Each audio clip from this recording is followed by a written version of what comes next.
من کان یعبد اللہ فہو حی لا یموت.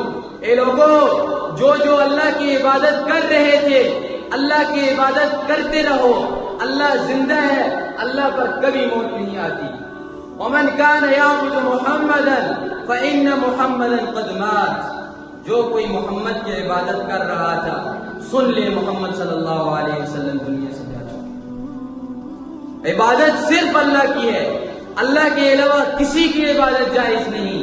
چاہے وہ رسول ہو، چاہے نبی ہو، چاہے کوئی ولی ہو، چاہے کوئی عام آدمی ہو، عبادت اللہ کے سوا کسی کے لیے جائز نہیں. کسی کی آپ عبادت نہیں کر سکتے، کسی سے آپ مدد نہیں مانگ سکتے. ان چیزوں کے اندر مدد جو چیزیں اللہ کے ساتھ خاص ہیں. مثال کے طور پر اولاد دینا، رزق دینا، کاروبار میں برکت دینا، یہ تمام کی تمام چیزیں کس کی خاصیت ہیں؟ اللہ کے ساتھ خاص ہیں. اللہ دینے والا ہے. اگر یہ والا عقیدہ کسی نبی کے ساتھ بھی لگایا تو کیا ہے؟ انسان مشرک ہو جاتا ہے. ابوبکر صدیق رضی اللہ تعالیٰ عنہ نے صاف الفاظ میں فرمایا کہ جو کوئی محمد کی عبادت کر رہا تھا وہ سن لے کہ محمد صلی اللہ علیہ وسلم نے دنیا کو چھوڑ دیا ہے. آگے فرمایا وما کان لنفس ان تموت الا باذن اللہ کتابا مؤجلا. کسی نفس کے لیے موت نہیں سوائے اللہ کے حکم کے. اللہ کا حکم ہوگا، اللہ کی مرضی ہوگی، موت آئے گی. کوئی چاہے کہ میں اللہ کی مرضی سے باہر نکل کے مر جاؤں، پر میں نہیں مر سکتا. اللہ کی مرضی ہوگی تب آپ مریں گے. اور کب مریں گے؟ کتابا مؤجلا. وقت آپ کا آئے گا، وقت مقرر جب پورا ہوگا اس وقت مریں گے. لا یستأخرون ساعة ولا یستقدمون. ایک لمحہ، ایک منٹ نہیں، ایک سیکنڈ، کچھ لمحات نہ مقدم ہوگی نہ مؤخر ہوگی. جس نے 12 بجے مرنا ہے وہ 11:59 پر نہیں مرے گا. جس نے 12 بجے مرنا ہے 12:01 پر نہیں مرے گا.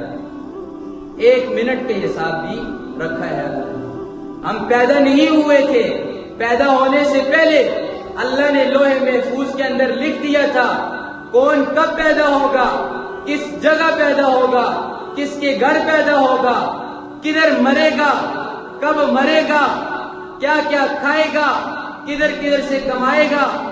یہ ساری چیز پہلے سے لکھی ہوئی ہے کتاب مؤجلہ سے. سب سے پہلے یہ انسان پیدا نہیں ہوا تھا، یہ ساری چیزیں سب سے پہلے لکھ دی گئی تھی. فرمایا وَمَن يُرِدْ ثَوَابَ الدُّنْيَا نُؤْتِهِ مِنْهَا. جو کوئی چاہتے ہیں دنیا کے اجر کو، دنیا کے مال کو، نُؤْتِهِ مِنْهَا، ہم اسے دنیا عطا کر دیں گے.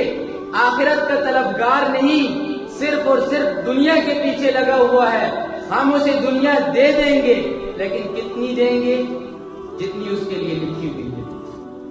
جتنی ہمارے لیے دنیا لکھی ہوئی ہے اس سے زیادہ ہمیں دنیا مل نہیں سکتی.